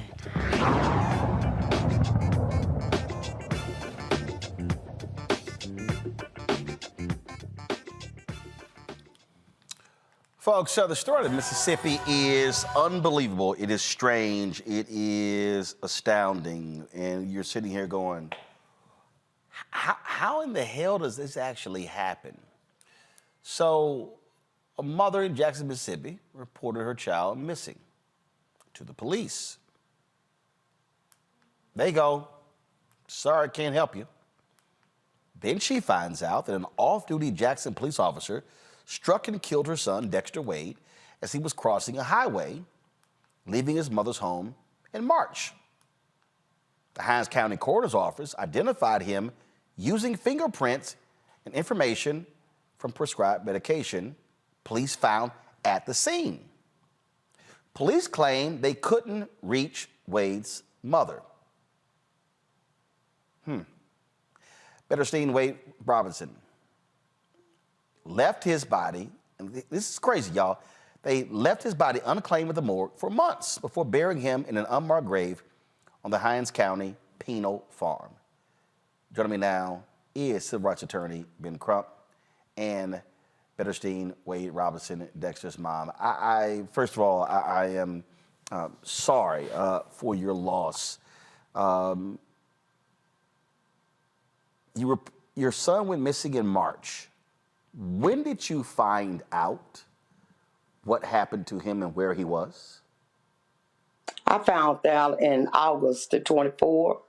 They called me about 11 o'clock, and the detective said, I found your son. And I went to say, well, where she said, another detective, Gerard, gonna come out and tell you, what happened. So he called me about 4. He made it there around 5:30 or something, 6. And he said, I'm sorry. Your son is deceased. And I started crying. He went. I'm confused. He went missing in March. When did you file a missing persons report? I filed a missing person report in March the 14th. So you literally filed a missing persons report in March? Yes. And they identified who he was? Yes. So we're not talking about, let's just be clear, we're not talking about the New York City Police Department, the Houston Police Department. We're not talking about a very large city. And I'm not demeaning Jackson, but if there's a body in the morgue and has been actually identified, and then they claim, oh, they couldn't reach you, but you filed the missing persons report, which meant your information was right there. You had to put it on a sheet of paper, name, phone number, email, address, all that stuff. Yes. They knew who he was, Roland, on the first day. Say it again? They knew his identification on March 5th when they first hit and killed him. And so, all right, so this is what I need to understand. Okay.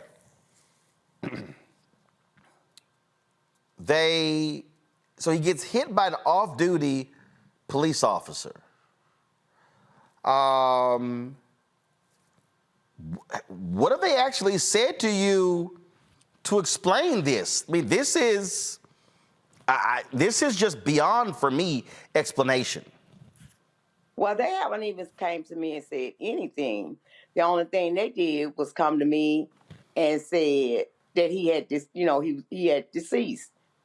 And other than that, I was asking the coroner some questions, and he said I had to call the coroner.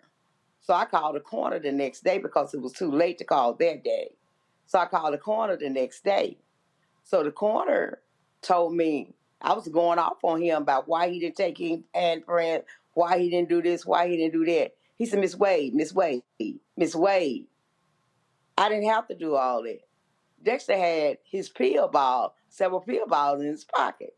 Said his name was on them. So on the 6th, that Monday, I called mental health, where you go, Hines Behavior Health, and I called them and got next to King. He said, I tried to call. He said, well, he didn't say it that day. He didn't say he tried to call that day. But anyway, he said he tried to call me, but he didn't get in touch with me.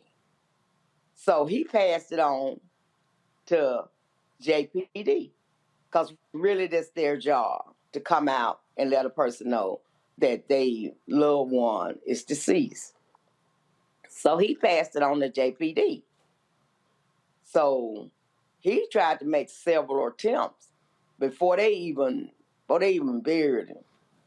He made several attempts to see had they found the next of kin. And they kept telling him they hadn't found the next of kin. And then they got approval in April to put him in the party field down there. And so he called several times after that, even after they had got him approved. He called several times after that. And they still said they hadn't found him. So on July the 14th, they laid him to rest. Roland? Yeah, go ahead, Ben. What is even more outrageous is the fact that Miss Betterstein Wade is the named plaintiff in a wrongful death lawsuit against the Jackson Police Department for killing her brother, who had a stroke, had been out the hospital 10 days, and they body slammed him and killed him. Our officer was convicted and in prison for killing her brother. She had been doing interviews. She had been to court every day through 2 criminal trials. They had depositions in the civil suit. They absolutely knew who Betterstein Robinson Wade was. And Miss Wade believes they intentionally did not come to her house to notify her about her son, because she felt that they were afraid that there was going to be another wrongful death lawsuit against the Jackson Police Department, because the officer who hit her was in his Jackson Police Department issued vehicle. There's a question whether he was on duty or not. They say he was not on duty, but because on March 5th when they hit and killed him, they never told Miss Wade or her family anything. They cannot accept this with a leap of faith. You kill my brother, and then you try to deny doing anything wrong there. You deny the wrongful death lawsuit. Now you kill my son, and you don't tell me for 6 months that you killed my son. Before I go to my panel with questions, so they say the off-duty officer hit him. Was there an investigation? Was the officer given a breathalyzer? Was the car impounded? Was there an actual investigation into this death? No. They did not do anything to the officer. They just took his car to Hicks pound, Hicks. They took it to Hicks towing service, got the car. But they did not get no breathalyzer, none of that. They didn't do nothing to him. They didn't give him no citation. They didn't give him nothing. Not nothing. They didn't take nothing from him. They just took something from my son, took his fluids from him. Didn't give him an autopsy or nothing. I don't have no pictures, nothing to show that that's actually my son. I don't have no fingerprints or nothing. They said he took fingerprints, which I believe Mr. Elliott probably did take fingerprints. I'm not going to say he didn't. But I'm just saying, I don't have anything to say that's him in that grave. I have 672. I have a number, 672, so that's him. That's on the pole. That's in the Pauper's Field, the graveyard for the indigents. They have all these poles out there, Roland Martin, and on each pole they have a number. And he is number 672, and we're going to exhume his body. We're petitioning the court to do that, and we're going to have an independent autopsy performed, and then we're going to give him the proper funeral that he deserves, and try to get Miss Betty Sting some measure of justice for her son and her two granddaughters. Questions? Joy, you first. Let me just say what is heartbreaking about this whole evening. It's about lack of humanity, lack of treatment of humanity of our fellow humans. And I can't help believe that if he were anyone else, you would have gotten greater understanding, greater consideration, greater justice for your son already. What are you asking from the city to do at this point?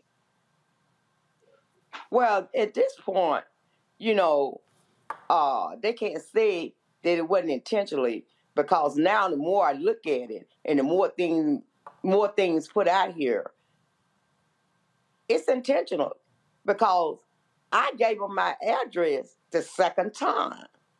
So I can't say. So they need to honor up to it. They need to do right by me, the suffering, the pain, and everything I've been through, the looking, the just saying, can't he come home? Where is he? Disappeared off the face of earth. I never saw a person disappear off the face of earth, and you don't even know, nobody has seen him, nobody know nothing. Jackson police can't find him, nobody. He's not in the morgue, he's not nowhere. So, I mean, they need to be held accountable for this. Amen. Mustafa? Well, Ms. Wade, I'm praying for justice for you and your family.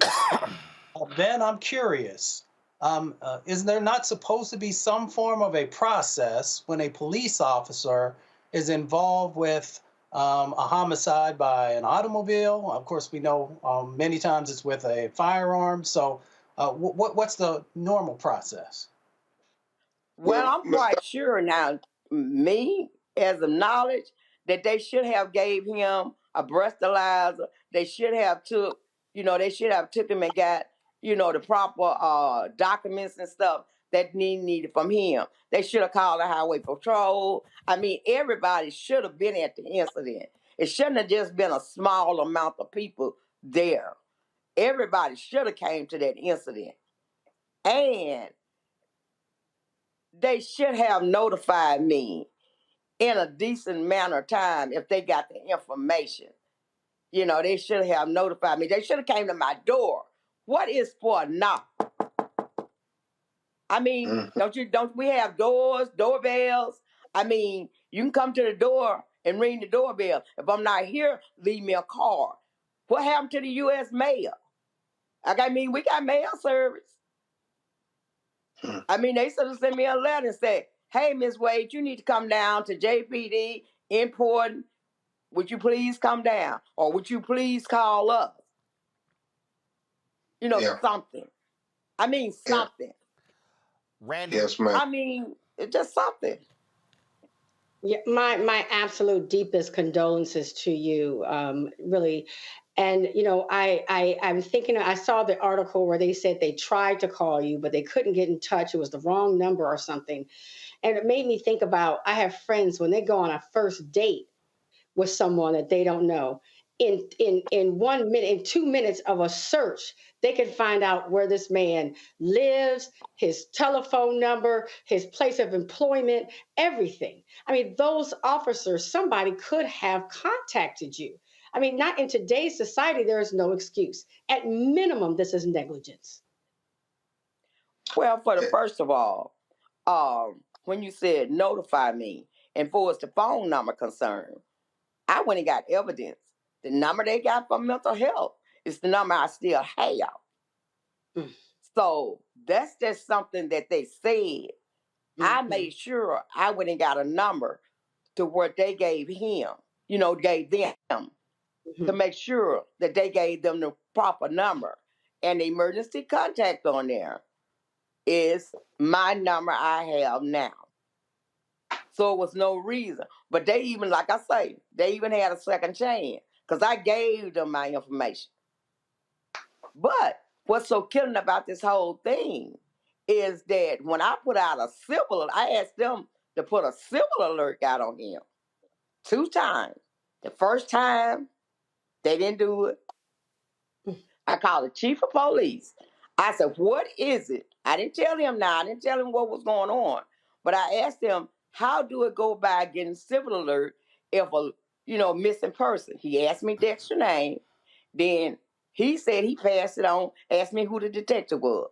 I told him Detective Neal. He said, let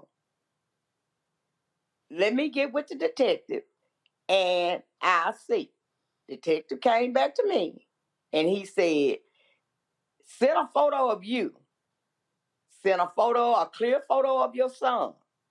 Then he said, I'm finna get off in a few minutes.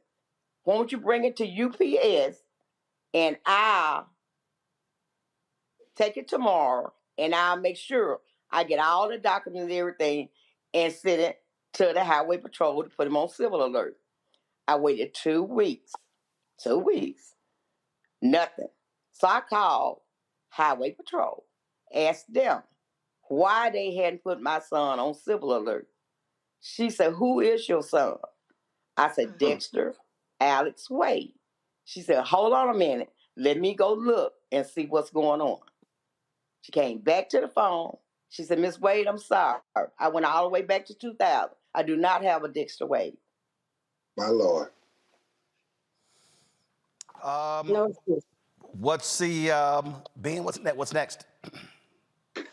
Miss Wade and her family have asked us to inquire of the Department of Justice to open an investigation because they do not trust the Jackson, Mississippi local officials nor the Mississippi State investigators because the Attorney General, Roland, I know you got to go, but the Attorney General, when her brother was killed and the officer was convicted, the Trump Republican Attorney General filed an affidavit of appeal on behalf of the officer that was convicted of killing her brother and went against the black prosecutor in Jackson, Mississippi. I have never seen Roland Martin, DA, go against a local prosecutor for prosecuting somebody. But that's what has happened here. That's why Ms. Wade cannot trust them.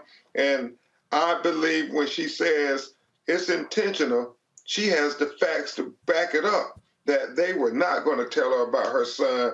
They were going to try to sweep it under the rug. Indeed. Ms. Robinson, Ben Crump, we appreciate it. Thanks a lot. Thank you, Roland Martin. Thank you. Folks, a few days ago, Jackson Mayor Choke Lumumba had this to say about Dexter's death. We have found ourselves in the national spotlight recently in the city. Many of you have heard of the tragic loss of Mr. Dexter Wade.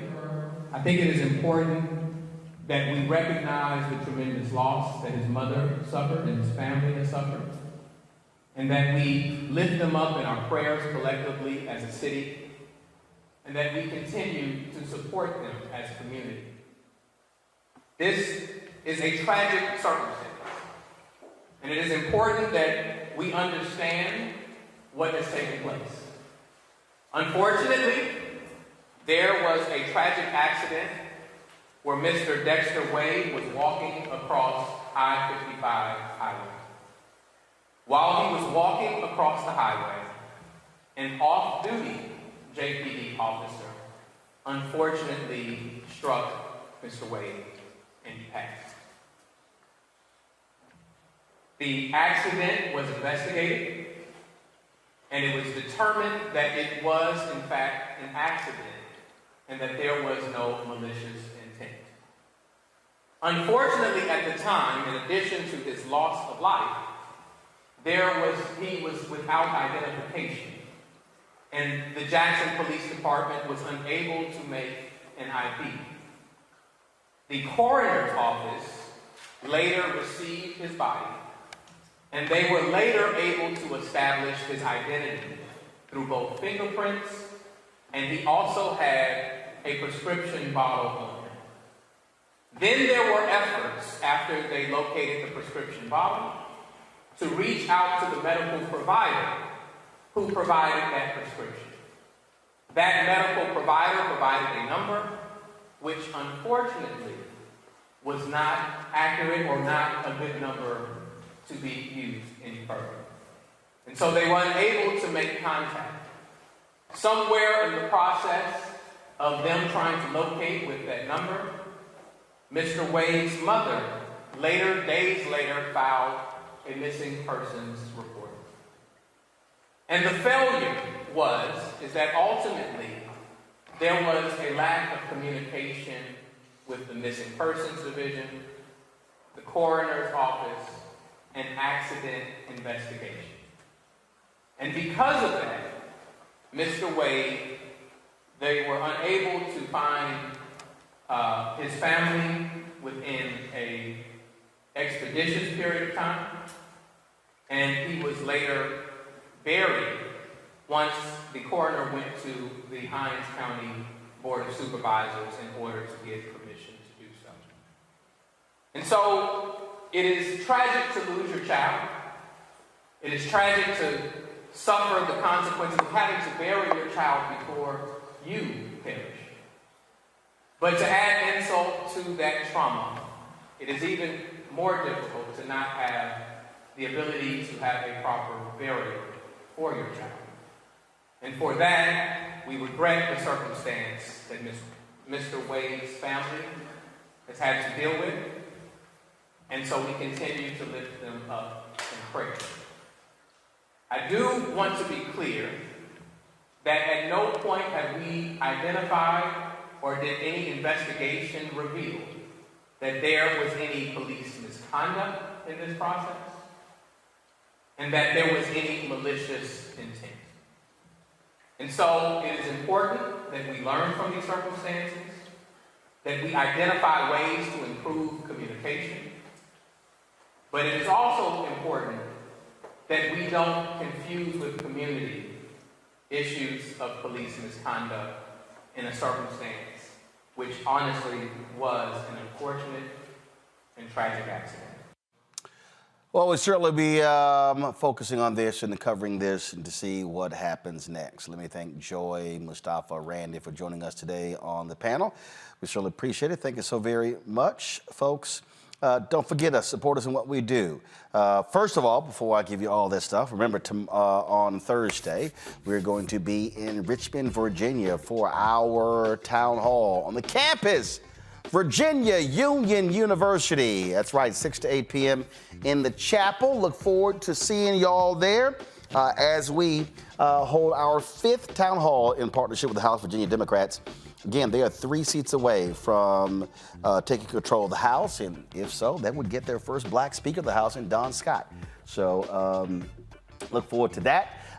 And of course, support us in what we do, folks. Your dollars make it possible for us to do things like that, to be on the road, traveling, talking to people around this country. We got lots of things we want to do in 2024, and so your dollars are critically important. So send your check and money order to P.O. Box 57196, Washington, D.C., 20037-0196. Cash App is $RM Unfiltered. PayPal R Martin Unfiltered. Venmo is RM Unfiltered. Zelle, Roland@RolandSMartin.com. Roland@RolandMartinUnfiltered.com. Download the Black Star Network app, Apple phone, Apple TV, Android TV, Roku, Amazon Fire TV, Xbox One, Samsung Smart TV. Don't forget you can watch our 24-hour, 7-day-a-week streaming channel on all the platforms. Amazon News, just go to Amazon Fire. You can also tell Alexa to play news from the Black Star Network. Plex TV, Amazon Freevee, Amazon Prime Video. Go to their live TV. You can watch our news channel right alongside the rest of them. And be sure to get a copy of my book, White Fear, How the Browning of America is Making White Folks Lose Their Minds. Available at bookstores nationwide. And you two people, hurry up, y'all. We should easily be at 1,000 likes. Y'all been messing around. So before we go, just hit that like button before you get out of here. I'll see y'all tomorrow right here on Roland Martin Unfiltered on the Black Star Network. Holla! Folks, Black Star Network is here. Hold no punches! I'm real revolutionary right now. Black power. Support this man, Black Media. He makes sure that our stories are told.